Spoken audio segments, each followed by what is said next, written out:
Hello, and welcome to Neoncast. I'm Jill, your host. Point of Care Ultrasound, or POCUS, is an emerging clinical tool being utilized in the NICU. Recent literature describing the use of POCUS for various clinical applications in the NICU has gained increased interest among neonatal clinicians. As POCUS continues to evolve to meet the needs of the NICU, our tiny babies are starting to see the benefit. As use of this tool increases, there is an urgent need to develop formal training requirements specific to neonatology, as well as evidence-based guidelines to standardize its use across all NICUs. How can bedside nurses and advanced practice nurses utilize procedural and diagnostic POCUS into their practice? How do you establish and implement a POCUS program in your NICU? To discuss the many uses of POCUS in the NICU, developing a program, as well as the clinical challenges they face with implementing the POCUS program, I'm joined with Jacklin, Tong, and Christine Manipon, neonatal nurse practitioners at Lucile Packard Children's Hospital. They are both on the neonatal POCUS team, where they continue to educate the NICU team on the value and use of POCUS. Let's get right into it. Thank you, ladies, for joining me today. Tell me a little bit of how you got involved with point of care ultrasound, or POCUS. All right, well, I'll let Christine start because she's been doing it for longer than I have. Yeah, so one of our attendings at our institution had sent out kind of like an email to the nurse practitioner group and had said, like, I am interested in getting a grassroots ground effort of NPs and a fellow to learn about point-of-care ultrasound at CHOP. And so one of our other colleagues who is in here today, Shelby Vallandingham, she and I went to CHOP in 2018 and took their course there with one of our fellows as well as two of our attendings, and came back and just hit the ground running, just like started ultrasounding each other, our own children, and slowly started out by picking a project, a certain type of patient to scan, and started doing POCUS from there, and we've slowly grown and added Jacklin to our team as well. Yeah, and then so I came on about a year later or so, or somewhere within that year, and I had started. At Stanford we take boot camp courses, or at least a fellow takes boot camp courses every year, and then so I took one of those, and then from there, Shelby and Christine have done office hours. So from their office hours is where I really learned a lot of hands-on, and then as we have done at first, it started out as yearly courses at Stanford. Then it was like twice a year. Then I have become involved in doing those courses. And so without these two amazing NPs, I wouldn't have started. They really kind of just paved the way after I took the course. And after then you just kind of take off. And obviously, of course, our POCUS attending at that time really helped teach us. But yeah, that's how I got into it. And then when you said you picked a patient population, or like a certain baby that you spent focusing your scanning and just like your learning, what kind of patient was that? Like, what did you start with?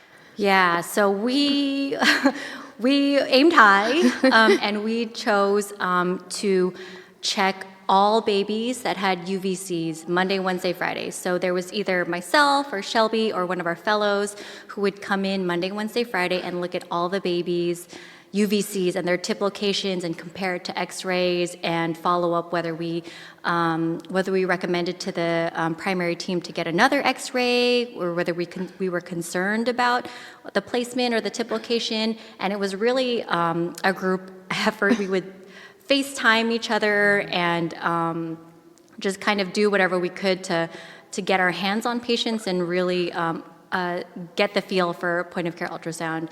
And it was a lot of hours in QA and QI and making sure that we were seeing things that we needed to be seeing, that our technique was correct, and that our imaging was appropriate for the patients. And it was a lot of work, and it was Shelby would say very humbling, and it was, because a lot of times we were right and sometimes we were wrong, and it was all of a learning process. But you probably realized that it cut down drastically on how many X-rays and exposure to x-rays, and I'm sure the nurses love the fact that they didn't have to have their babies x-rayed and have to position them and all of that. So it's, it benefits everybody. It's super funny that you say that, because that was our goal, of course, but what we were finding was in our initial learning process that we were learning, and we were like questioning our own skills, and so we were finding that we were getting more x-rays because we were concerned about the tip location. And so we did have an initial uptick of chest x-rays, but as our skills improved and we became more competent in this skill, the number of x-rays did decline. So it's you have to continue with the gold standard, which was x-ray, as we were starting out, and as we became more skilled, that number definitely changed. So you saw the evolution and our process shown in different ways. We're talking more about like UVC placement, where when I came on, I think we were heavy into doing a lot of lung ultrasound scans as well. Just looking to see kind of the scoring of their lung ultrasounds and see if maybe these 31, 32-weekers, if they actually had a good lung ultrasound score to say like, okay, maybe it's time to wean, instead of just going for that benchmark 34 weeks, but we actually had evidence. So we would look at the lung ultrasound score, say it's a score of 5 and the kid was weaned off, then we looked afterwards to see what their lungs looked like by ultrasound, scored them, and then kind of followed them a little bit after, like, did they go back on high flow? Did they go back on CPAP? And kind of how that was. So that was very interesting for me in that aspect. So I learned a lot of lung ultrasound scoring. And while you're doing that, you don't really know, but when you're starting out at that kind of a little bit more basic level, then you realize, oh, I can easily know how to see a pneumothorax, or I can easily, you doubt yourself a little bit in the beginning, but then your skill just builds on, and you realize, okay, I can see a pleural effusion, then it goes into like, oh, I can look at the diaphragm to see, if there's any paresis, like it just builds from there on. So it's really great to, even if it's boring, to start at a more basic level. Like a lot of times we say, don't do UVCs, because it is hard. You do guess yourself, and people, you don't want lines getting pulled or anything, but we tell people, start basic, even just doing your bladder. I know it seems like a very boring kind of thing to do, but it's actually really beneficial when you're practicing. Oh, yeah, just to practice the skill and how you use the tools and how you position the babies. Mm-hmm. And even all that practice and exposure is great for the bedside nurse too. And how can she assist when you're doing ultrasounds? Yeah, so or he. The bedside nurses are so instrumental in, if you're starting a program, right? Like you're introducing this new thing that potentially exposes their patient to more activity, more touch times, and so we were very try to be very mindful of touch times, especially based on the gestational age of the infant. And so they were kind of like the gatekeepers, where we'd be like, oh, hey, we want to scan this baby. We want to look at their lungs, or we want to look at this.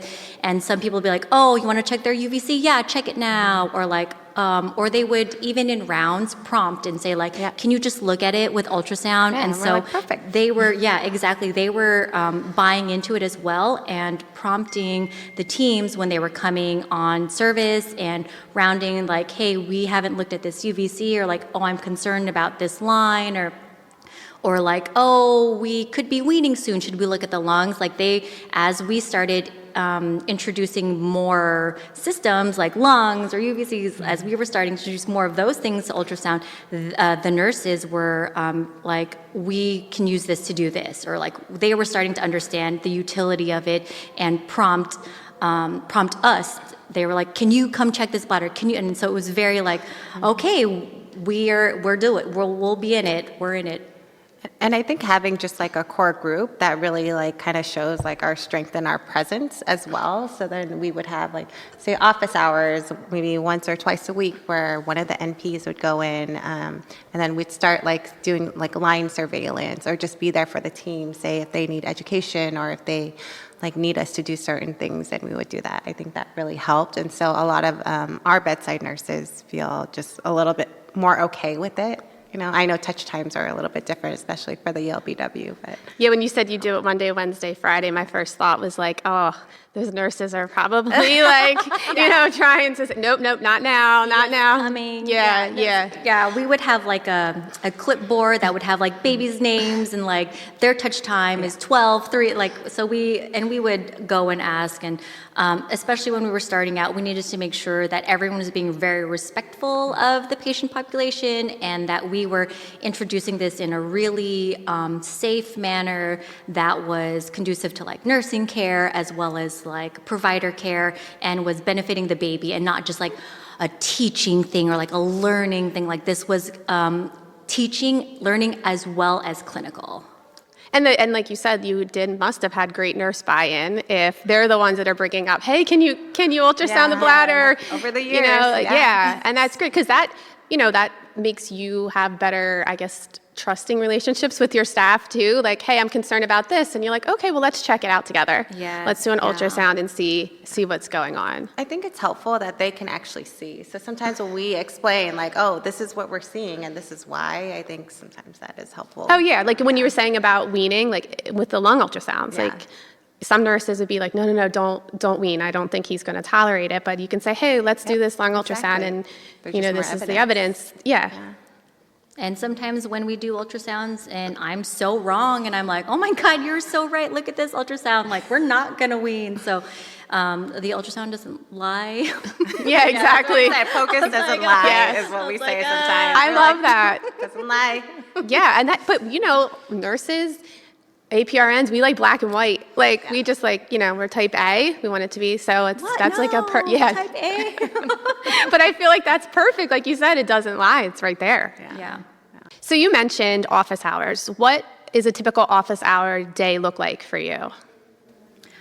So typically we'll come into the unit either like towards the end of rounds so that the teams have come around and look at all their patients, and we'll like take a survey, like anyone have any point of care ultrasound needs or anyone have lines or anything that they want to check. And if there are any needs there, we'll go and service those. We'll like look at bladders or lines or lungs, or if there's any concern of anything like that. Yeah, or sometimes once we've like kind of gone through or down the list of like, say we had like 10 UVC lines, UAC lines, or PIC lines in the unit, and we've kind of either completed those or some babies just can't be touched at the times that you're there, then we'd go through a kind of a list of looking at our ELBW babies or that are kind of like transitioning towards that 32-week mark, and we'll do the lung ultrasound score. And if we get even past there, then sometimes we just take the ultrasound machine out and sometimes start teaching other providers in our unit. Hey, let's kind of just practice like what it would look like to see if you're going to go for our arterial line or whatnot. Or sometimes we'll like scan each other's bladders, or when Christine was pregnant, and she hates this picture that I keep posting of her when she was pregnant with her son. We would do her son when he was in her. So we try to have fun with it too, because it can be very serious too. But like just when learning is fun, it just makes it better. And then it makes it more comfortable too, like because you practice on each other instead of a baby. It's a lot, more comfort level. I know we don't have an ultrasound image in front of us, but when you mention lung scores and doing lung ultrasounds, how would you explain that and how that's utilized to guide your practice? Yeah, so it's a little bit hard to kind of explain it when you don't actually have pictures, but you guys can always Google, it's always available. But really just talking more about it, of where lung ultrasound scoring came from. It was more adopted in Italy, France, or just in Europe, and started in the pediatric population. So they would do a lot of point of care ultrasound and do a scoring of the lungs to see if it was like good or bad, and then which direction, what kind of, how can you manage your care in that way, depending on the score. So Dr. Danny DeLuca, he created the lung ultrasound score, and he got that from the PICU, basically. And what he actually used it for, and you guys can search for his studies, is he used a lung ultrasound score of greater than 8, would really predict if a kid needed surfactant or not. So that's kind of where it mainly stemmed from. And as we've kind of evolved more and started doing lung ultrasound scores more, and we kind of came up with the number, I'm not sure exactly where this number came from, but Faith, one of our fellows, did kind of a study to look at, what number of scoring would actually make a kid more successful. So I think in her last, hopefully this will come out in a manuscript soon, but her last presentation, a score of 4 or less would actually say that this kid would be successful being weaned off CPAP. So that's kind of where the lung ultrasound score comes from. A little bit hard to explain, again, over a podcast, but you guys are all welcome to kind of search it up and really view it.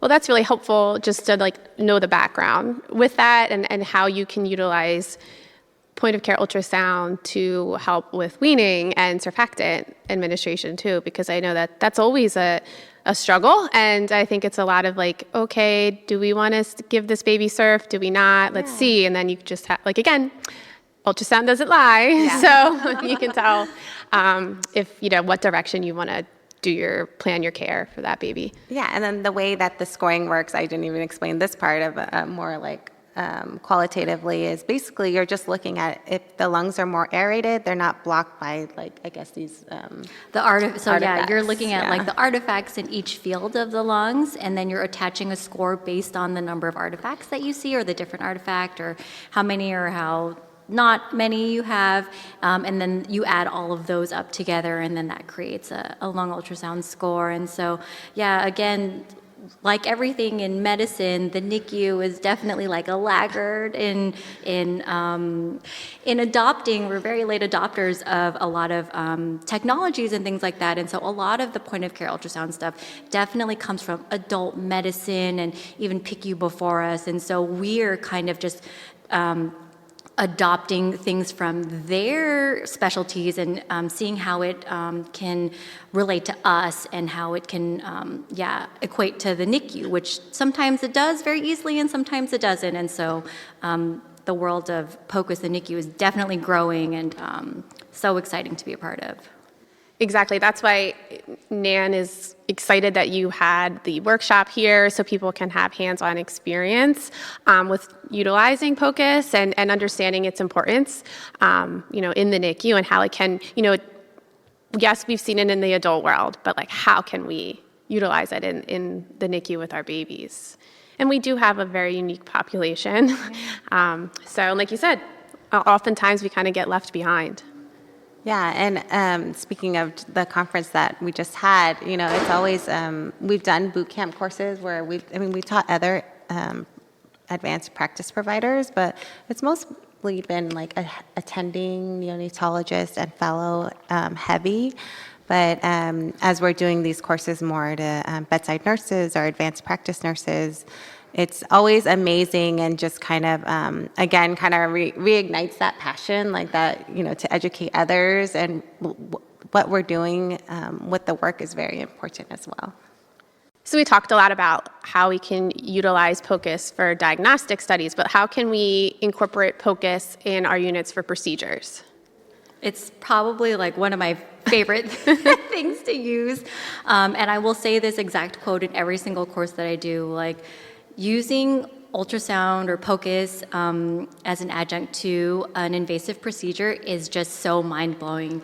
I used to be so amazed that I'd I'm so good, I got an LP, yay! And now that I'm using ultrasound, I'm oh my God, I'm amazing, I got it. Because you see the amount of basically millimeters you have to get to the CSF or to do these invasive procedures, and we've of course, obviously, safely been doing them blind, but why not improve your safety and your efficacy for and success for you and the patient by adding ultrasound to it?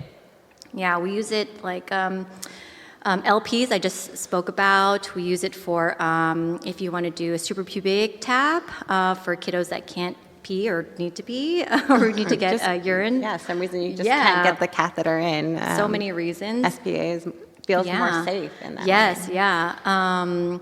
Any sort of paracentesis or thoracentesis, air fluid drainage, or vascular access. our big ones that we use. Our vascular access team is amazing with using POCUS for their very difficult IV starts as well as PICC lines. And then even times that I've been on the unit, like I have helped our transport nurses, even just to see, make sure, even before getting the x-ray, make sure that the PICC line isn't up in the neck, or if it's just even going through kind of like all of the areas and dropping into the SVC even before the x-ray kind of tech shows up. And also like a huge one that I don't think we even mentioned that I love doing, and we use it very commonly as our practice, is UVC, for golden hour. Oh, yeah. Yeah. Oh, so my God. UVC for golden hour, right? So it is a team. We all get in there. We all get gowned up. We're waiting. We're like, yeah, right when we know hours. at ELPW baby's coming, like we're just ready. And when they're ready to put in that line, we just scan right away once the line's in, and we're like, hook up the fluids. We know it's in the right spot. Yeah. We still get our x-ray, but we know we can prevent hypoglycemia. Yeah, especially, and you probably can get it done in less than an hour. Yeah. Yep. Our x-ray techs are trying to be faster. They're like trying to get there like, oh, it's a golden hour, but we're already there. Like, we're Done, been there, done it. like, hold on, we got this. Yeah. And then even with I've talked about this in like multiple courses of when you do a thoracentesis, and whether sometimes you do that and you're kind of waiting around until the x-ray tech comes. But if the kid is not doing so hot and you're just like waiting there, you can just go ahead and use a point of care ultrasound and see is there still a pneumo? Do I need to just go ahead and go towards the chest tube or not? And there's a couple of times, more than a handful of times where we've done that. And of course, we still, it's not like we just make the decision, the people that are on the point of care ultrasound team or do it, but we talk all as a team, and whoever the attending is on at that time, we're like, oh, hey, this is what we're seeing, and we all kind of talk it through and we make that decision together. And you're right, it does patient safety. It's like huge, and I can imagine your results for having to get that done in less than an hour for your golden hour. So you prevent hypoglycemia, you're preventing like hypothermia, because these kids, it's exposure for x-rays, like all of that. I mean, it can just really helps the outcomes even more. Yeah, it's definitely, it's a learning curve. And it's important also to say that we still are getting x-rays. This isn't, in our institution for us, it hasn't completely negated x-rays. Like, we definitely are still using them as gold standard, but maybe not taking as many of them, and maybe utilizing them towards the end as the final, okay, we're done, as opposed to oh, move it a half a centimeter in, half a centimeter out. We're not playing those games. Yes. That's what I was referring to, the million x-rays of, moving the line in and out and constant x-ray exposure for these babies. And we talk about UVCs, but even UACs. Sometimes, we haven't talked a lot about it in this course, but sometimes you can see if it's curled on itself, or if you know that the UAC isn't coursing in the right direction, it's down in the leg somewhere. Exactly. And you don't have to waste as much time getting your x-ray. We discussed a lot about how the APRN, the fellow, the NEO is utilizing POCUS, but how can a bedside RN get involved in POCUS? Yeah, that's such a good question. Our vascular, I keep talking about how amazing our vascular access team, they're so good at POCUS and starting lines and things like that. And so that is definitely I won't say low-hanging fruit, because it is a skill to develop, but it's something that, as bedside nurses, is very attainable as well. And even in this course that we just were involved in, talking about how bladder scanners are like a fairy and they're never in the unit, or like Santa Claus, that we can use point-of-care ultrasound to do bladder assessments to make sure our Foleys are in there, that we have urine and things like that. That is also definitely something that we want to roll out to our bedside team bedside nurse team when the time is right. Since it's so new still, we definitely want to make sure that all of the providers and the APRNs and things like that understand the utility and how it works, and making sure that we're comfortable in that sense, and then want everyone to be able to use skills available to them with point-of-care ultrasound as well. Those are two big areas that I think are huge for bedside nurses to be involved in point-of-care ultrasound. Yeah, and we just need a lot more machines. Yeah, Right? yeah. I mean, we, in our unit, I guess we have like, I guess 4, but 3 really that Yeah. we use, but We really only use we really only use one. Yeah, our favorite. But I mean, as it kind of develops more, we just need more machines because they're constantly in use. Yeah, I guess everybody's really seen the value of POCUS and the ultrasound, and I think that'll be exciting for the bedside nurse to have like an active role in utilizing that technology, and and to see you as role models and to see how effective it is and how effective you are is exciting for them too, to know that they want to include that in their bedside management. Yeah, and just like what you said earlier, like overall, it's going to impact patient care and really improve it. So it's exciting. And I like the fact, like you were saying earlier, with the visualization, like you can see it, and it's great for teaching, for education. I mean, you could probably even bring a parent and explain, like, this is what we're seeing, and this is why we're doing this. Yeah. That's why we have to put the chest tube in, or we have to do whatever, and you can show it to them. So it's like a great teaching tool too. Yeah. So this program was started like from scratch, your Yes. POCUS program. So what were some of the challenges and struggles you faced when developing this program for your institution? Yes, there were many, many. As I'm like looking back, I think what was hard for us was that we only had each other as learners and maybe not as many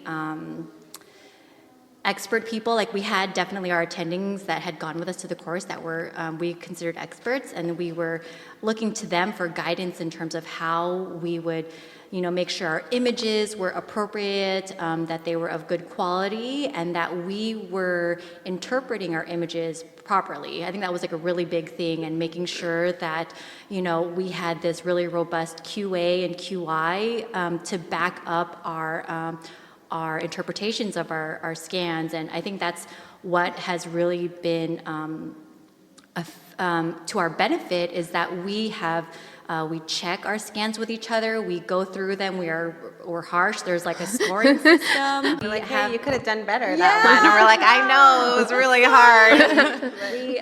We have guidelines in terms of how many QA and QI sessions you have to attend to make sure that you are keeping up with your skills. And so And I think starting out, I mean, the biggest challenge is having the confidence, right? Like, even just making a call, it's a lot of pressure because it's kind of on you to, like, is this the right thing or not? And of course, over time, it takes a lot of experience. But yeah, even still now, again, and that's why we rely a lot on each other as well. Like, it's good to have a really core group to kind of talk through it, or even if it's not like a QA session and you need to answer right away, sometimes we'll call each other and let's look at this. Let's Look at the picture. Yeah, What do like, you this think? is what I'm seeing. Is this what you're seeing? And sometimes you just have to go with whatever the clinical context is. there was a time when I was really still learning, and I was trying to look for a line and I couldn't find it. I was like, this is so strange. This is so strange. Like, I'm looking for a UVC line. I can't see what I'm supposed to be seeing. Like, everything's kind of weird. Like, I don't know, this kind of looks like a lung ultrasound. And I was like, I don't know. So we go, like, I leave work, office hours or whatever, and go back, and the baby ended up having a pneumoperitoneum, which is what I was seeing. And so, like, just things like that, where, like, obviously it was caught, after I left. Like, it was not called based on my point of care ultrasound, but it could have. Like, I probably saw it before the baby ended up having a lot of symptoms or clinical signs from it. But there,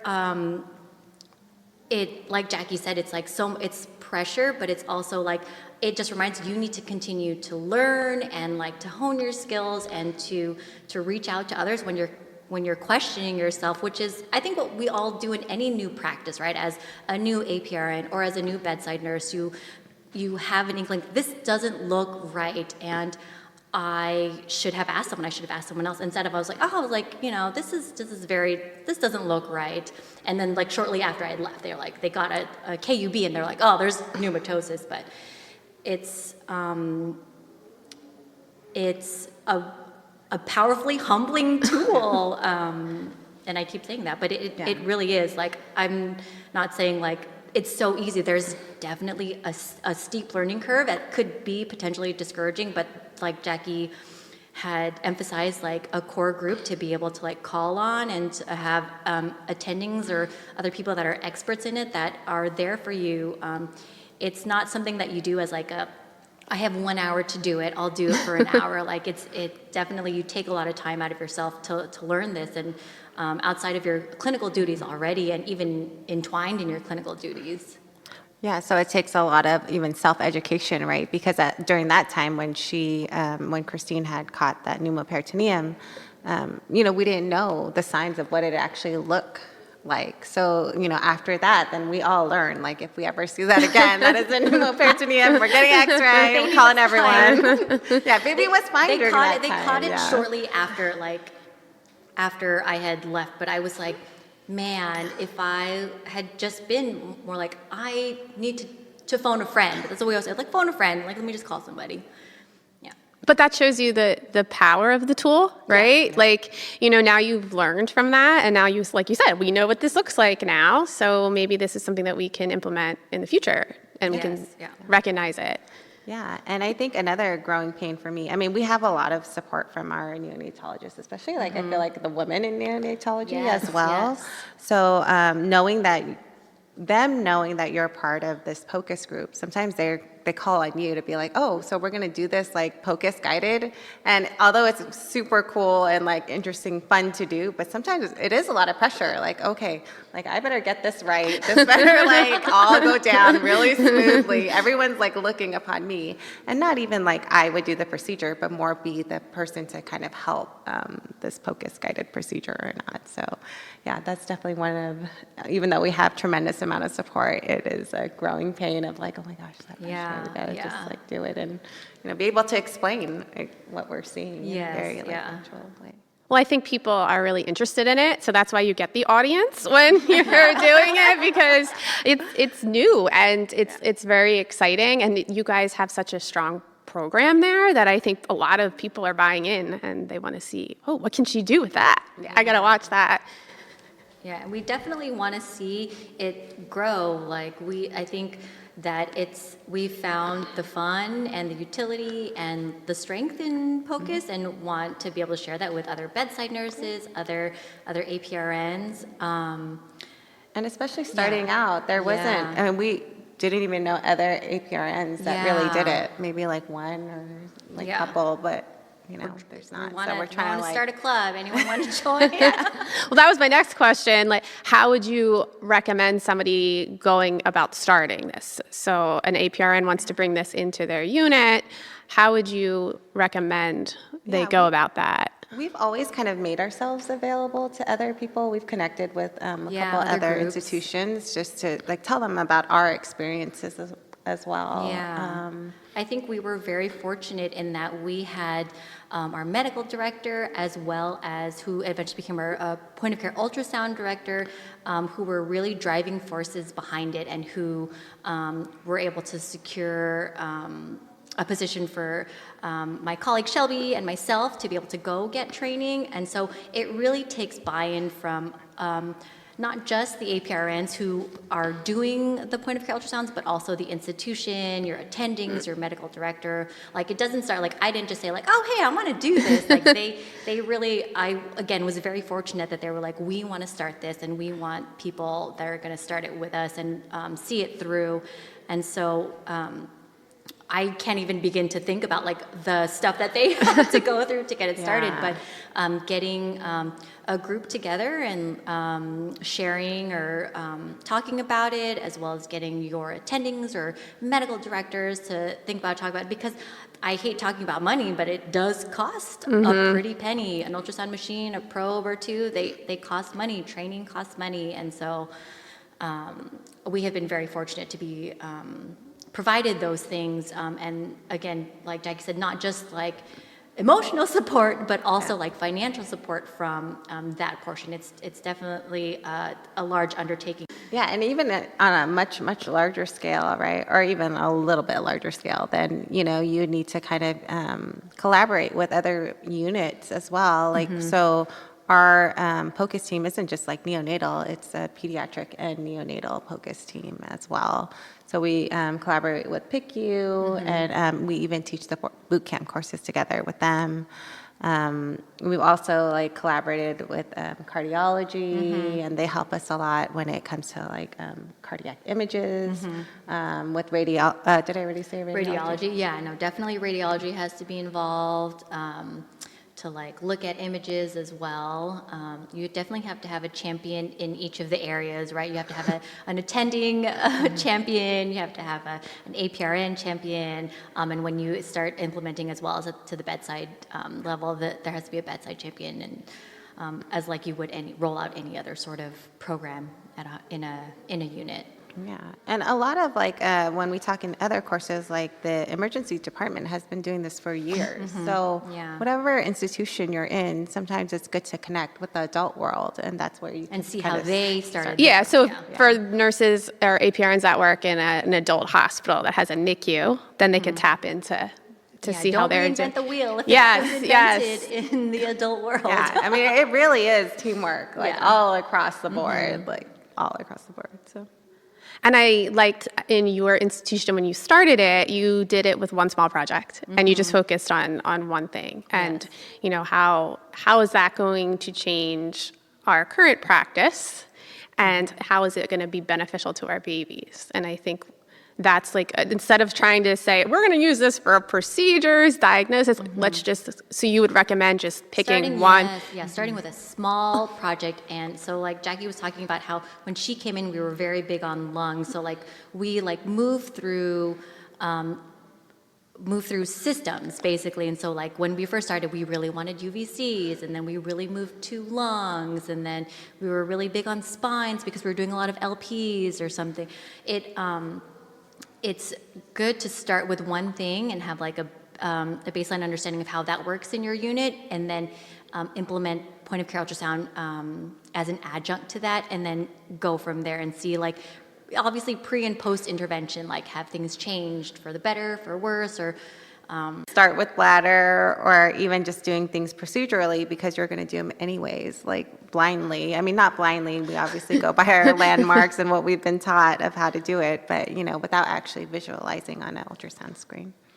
Yeah, for I talk about LPs a lot. We started doing them static first, where we would look at the spine and the CSF with POCUS and mark, and then do the procedure that way. And then we grew to do dynamic LPs, and so even using that point of all LPs from here on out will be done with a point of care ultrasound prior to, and things like that, and looking at the success rates before and after and things like that. It's you want to look at your intervention and see what has improved or not improved, and go from there.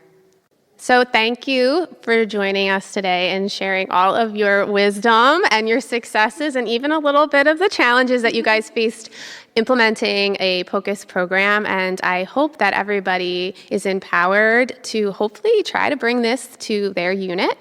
Yeah, I think some of you guys already have an ultrasound machine. This is what I tell everyone, go ahead and just try it on some of your procedures, right? You're going to do these procedures anyways, so go ahead and just maybe take a look from maybe some of the things that you've learned from our courses. Yeah, so again, we know what people go through, or APRNs or nurses go through when they're starting projects like these, or being a part of the start of projects like these, and know how important it is to foster community and grow a community. And while we were able to lean on each other, we want to help other programs and help each other to lean on each other. And so not make mistakes, but to help, and to help with guidance or any questions. We are happy to help in any way. We only want to help this grow and help patients and help other providers and nurses to get point of care ultrasound in their unit. It's coming. It's happening. Get used to it. You're not alone. We know the struggles. We've been through it. So you guys can always contact us. Thank you guys. Yeah. To contact Jackie, Christine, or another member of the POCUS team, you can reach them at pocus.nnp@gmail.com. Make sure you never miss an episode of NANcast by subscribing now. This podcast is made possible by listeners like you. Thanks for your support and letting us into your ears. Have a great day.